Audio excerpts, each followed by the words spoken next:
Salam dostlar, sabahınız xeyir olsun. MRT İnşaat Bazasına sizləri xoş gördük. Bugün sizə ən çox da indirimdə olan məhsullarımızdan vəqt eləyəcəyik. Göstərəcəyik. Bugün hal-hazırda gördüyünüz Ağdağ altıvanı. Bu Ağdağın ağı. 6 manata, əziz dostlar, 6 manata. Və ardı-ardı kəsilməyən altıvanlar. Həm yaşlı, həm ağı.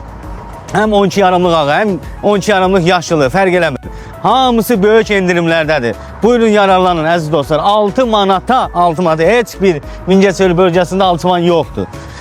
Sizə mən vagonlardan göstərdiyimiz dəmirlər demişdim. O gün də göstərmişdim və bu gün yenə göstərəcəm. Əziz dostlar, şiverlerlər gəlir müxtəlif ölçülərdə, müxtəlif razmerlərdə və birbaşa 12 metrə, birbaşa Rusun istehsalı birbaşa 12 metrə sizə yaxınlaşır inşallah göstərəcəyik və vaqonlardan ardı-ardı kəsilməyən taxtalarımız hər gecə daxil olur əziz dostlar, hər gecə istənilən ölçülərdə, istənilən razmerlərdə hər bir qalınlıqda MRT İnşaat Bazasında hər gecə daxil olur.